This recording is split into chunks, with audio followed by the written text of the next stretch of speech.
Good afternoon. Hello. Welcome to the State of Our Workforce. Where are we now? We take a deeper dive into the diverse, innovative, and effective workforce solutions the National Fund Network is adopting to address local challenges across the country.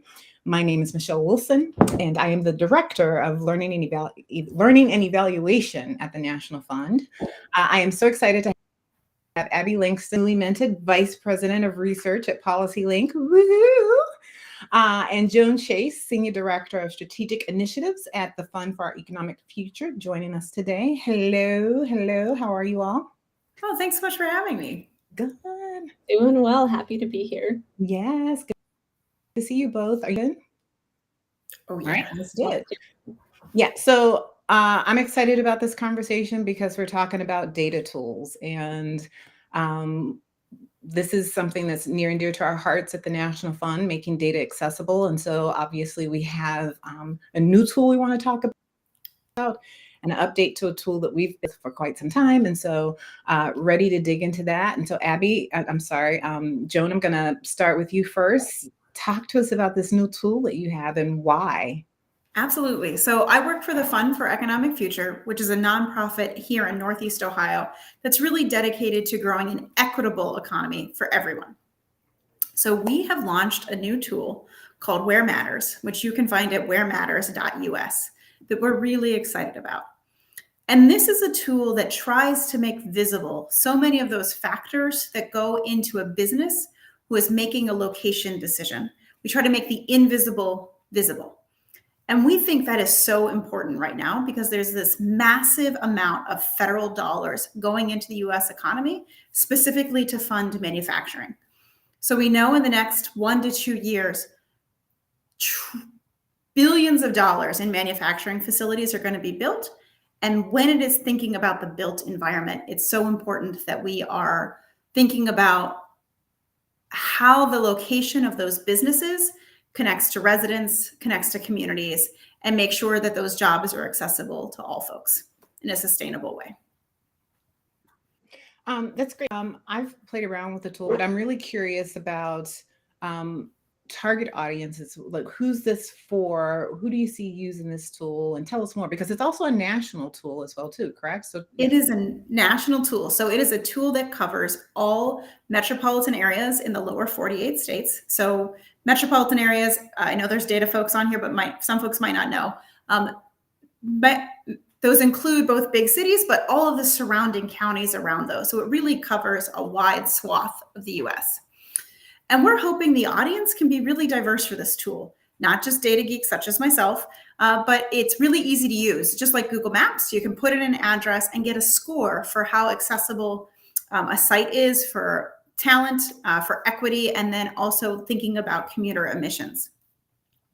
We're hoping that this helps drive decision makers. So folks who might be at a business who are looking to move or to locate. So that could be a big corporation like Ford, for instance, who might be evaluating an electric vehicle factory. It could be for a small entrepreneur who's thinking about, if I'm outgrowing my home-based business, where would I be able to attract talent? And then also for economic development policymakers who might be thinking about, what sites should I put forth? What should I really try to connect to jobs? It just helps folks understand thinking further beyond the here and now for jobs and business locations, trying to think a little longer term and more sustainably. Thanks for that. If you see me doing like weird movements, I'm telepathic communicate to my dogs that they need to be quiet. So just there's that. So far it's working. So Abs, so again, the work that you all are doing in this tool at Fund for Our Economic Future is so critical to our work at the National Fund. So we're really excited about it. But I want you to speak a little bit about, I mean, it's about making data accessible, but it's also, how does it shift the conversation around why this matters to communities when you're thinking about equitable strategies? Thank you. Yeah. Hi, everyone. Good morning, good afternoon, depending on where you are. It's great to be with you. I think this is a really important question, Michelle. So just a quick little bit of background. I'm the Vice President of Research at PolicyLink, which is a national research and action institute with a mission really of designing a nation that works for everyone, a nation where all people can participate and prosper and really flourish. My work in particular has focused on the National Equity Atlas, which is a longstanding data partnership that we have with the Equity Research Institute at the University of Southern California. We've been in this work and on this journey with them for about 15 years nearly at this point. And the goal of the National Equity Atlas from the beginning has really been to democratize access to equity data. We know that there are asymmetries. It's time intensive, it's resource intensive. It's really hard to get data that can help you to drive good strategies, to drive effective solutions. And so our goal has been to democratize access to that data in a way that is deeply disaggregated. I love the phrase that you used, Joan, about making the invisible visible. We know that data isn't going to give us the answers that we need, but it is absolutely critical to help us get to the right questions, right? And so we provide about 36 equity indicators for over 750 unique geographies, the 100 largest cities, the 150 largest metros, all 50 states, about 450 counties, and then the nation as a whole. And through that work was how we sort of got married into the National Fund family over the course of several years, a project that we were doing in 10 regions on advancing workforce equity, which really tasked us with answering the questions of what are the historical causes, what are the root factors, what is the current state, and what is the future that we can project, and how is it that we want to shape that future to make sure that the economy that we are building, because we are always actively building it, is one where everybody can participate and be a part of shared prosperity. So we built, alongside our partners at the National Fund, a dashboard that focuses specifically on the workforce equity components of this, which we all know include access to jobs, education and training, wages, employment, all of those sort of top line factors that we know are really important that tend to drive the national conversation. But we also wanted to include a whole host of other things that we know are workforce issues, even if they aren't always framed that way. Transportation, car access, the cost of car insurance in Detroit is a workforce issue, right? Yes. Affordable housing is a workforce issue. Childcare is a workforce issue. And so really wanting to help folks understand the ecosystem and the connective tissues and all of the different ways that we can really leverage work that's happening across different sectors to move the needle on these measures that are really important to us. And just to follow up on one thing that Abbie said, the Where Matters tool actually has a really cool feature. If you put in an address, it will tell you how long the person working at minimum wage for that specific area, how long they would have to work to cover the cost of their commute, both by car as well as by transit. So to really make that piece very tangible of when you're thinking about employees who might be working at this location, what will it physically take to get them to work? Data nerd question. At both of you, right? So in thinking about both of your tools, and I know you've seen the other tool, like what makes you excited about each other's tools in terms of, yeah. For me, for Abbie's, this dashboard, it is the disaggregation of data, which I find to be so thrilling. So often we might see top line employment and think it's going great for everyone. But we know, for instance, during the pandemic, unemployment hit very differently for different portions of this population. So for women, it was very different. For minorities, very different. For young people, very different. So I feel like that and as Abbie said, typically that disaggregation of data is very expensive in terms of expertise and time to drill down into it. And you guys just make it easy peasy lemon squeezy, as my 7-year-olds say. I'm glad if it looks that way. We certainly hope that it can really help folks to kind of dig into where the challenges are, because you're absolutely right that the sort of aggregate measures, and it's complicated, right? These are messy kinds of issues. And so the stories that are generally available to folks to make sense of them necessarily, I think, lose some of that nuance. But when we are thinking about strategies, when we're thinking about how do we target investments, when we're thinking about what is the policy context and what are the technical apparatuses that we need in order to kind of bring about the future and the state of the workforce that we're trying to create, you cannot sacrifice that nuance. And so we need to really get down to the granular level. And so one of the things that is really exciting to me about Where Matters is understanding the intersection of place and race, how those factors intersect, the sorts of compounding complications that they cause for folks, and really understanding that it is in communities, it is in the places where people live and work and access services that we need to be attending. That's where the difference needs to be made, and that's where it's going to start from. So at PolicyLink, we talk about lifting up what works and really leaning in to leverage the wisdom and experience and voice of communities, that the people closest to the challenges when you're talking about the costs of a commute, when you're talking about the time of a commute, that those are the same people that we need to be working with to figure out how to solve those challenges. Because it's great if there's a plant built in your neighborhood and you happen to get an interview and then you happen to get a job and it pay you enough money to live. But if there's not a babysitter, if there's not childcare, if there's not, accessible transportation, if it takes you 2 hours to get there and back every day, these are things that we need to be aware of as we're kind of designing for these challenges.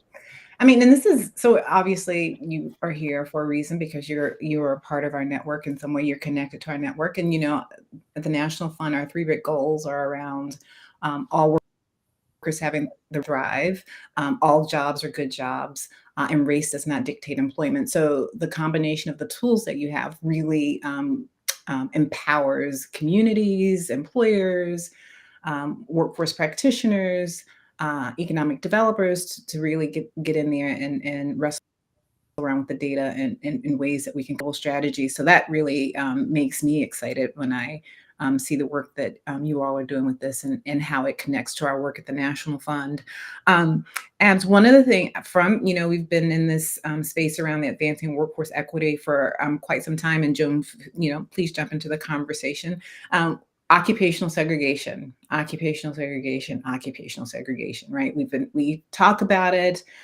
We are in the space at the National Fund. We're really digging into how we disrupt drivers of occupational segregation. And one of those ways is making data available, the disaggregated data. But talk about the addition of that to the National Equity Atlas and our Workforce Equity Dashboard, and how that changes the game, or in what ways that changes the game. Yeah, I'm really encouraged that it's a conversation that is happening more often and in more places and in more depth, because it's absolutely crucial. And the National Fund has definitely taken a leadership role in that I want to appreciate you all for.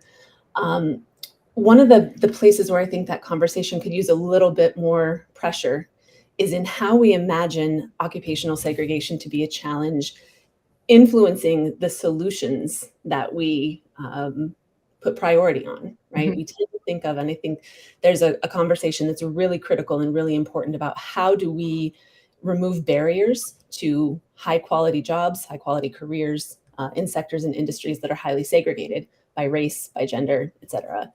And that's really important because a lot of those jobs are growing. They are jobs that are stable, they're resilient to automation and technological change, they are growing across the country, and we need to make sure that there are not artificial and systemic barriers that are preventing certain groups of people from accessing those jobs, which there absolutely are.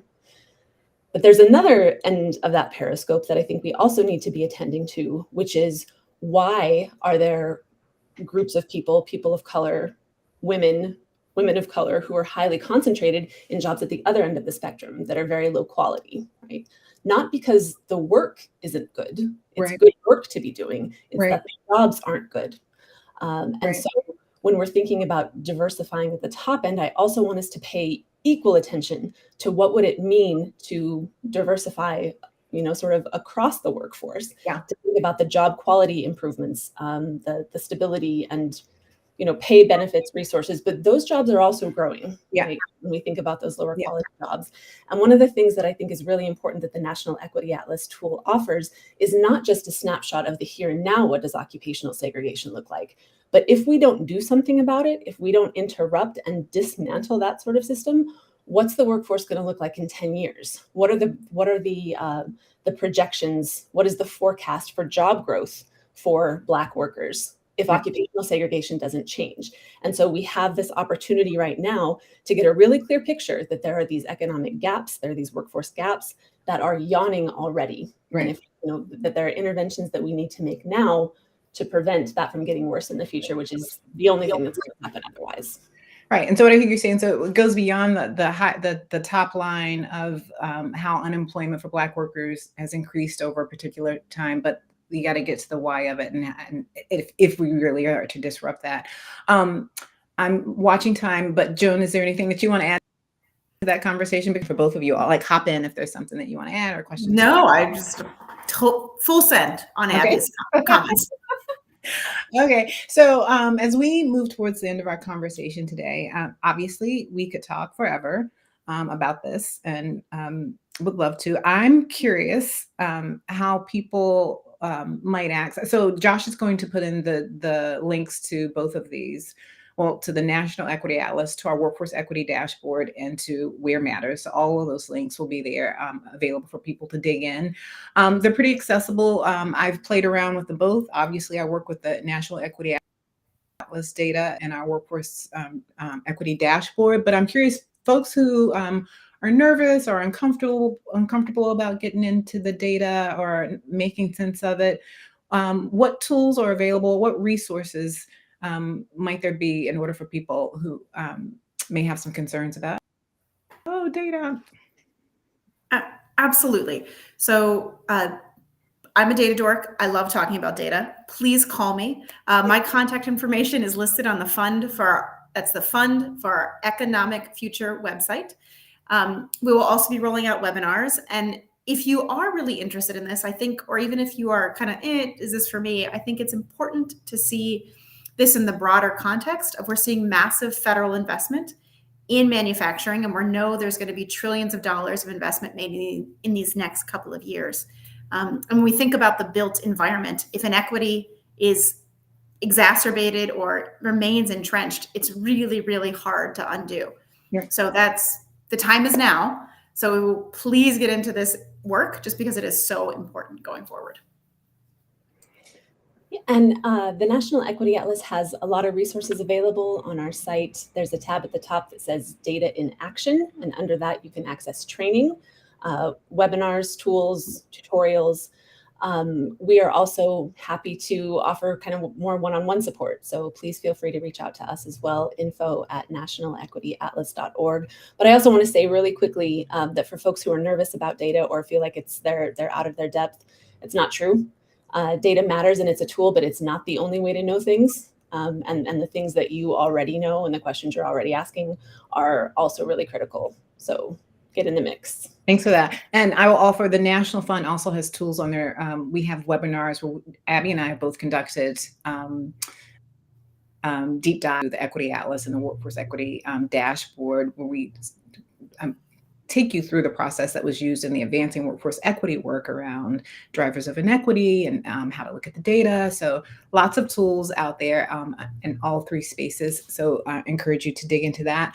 Before we sign off, so Joan, Abbie, pick a question that you want to respond to. What's keeping you up at night, or what's bringing you hope right now?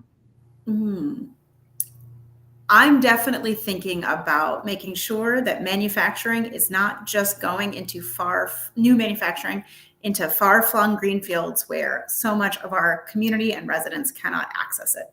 So that's really what I'm thinking about. Okay. All right. What about you, Abs? Yeah, that's a big challenge. We have a lot of challenges. There is no lack of work to be done, but I really do feel a lot of hope when I hear the ways in which advocates and activists and communities are bringing the issues that matter to them into these conversations. There is a way to talk about race. There's a way to talk about class. There's a way to talk about gender. There are ways to talk about geographic unevenness and inequities. And people are bringing those issues up. They are part of the national conversation. They're not going anywhere. And that's a thing that I sort of hold on to. Okay. Fantastic. Well, I want to thank you both for joining me today. In the words of the greatest to ever do it, Jigga Jay-Z Ho, don't at me on it. You could have been anywhere in the world, but you were here with, and I appreciate that. All right, everybody, be sure to join us next month as we continue the conversation about state of our workforce. Where are we now? Have a great day.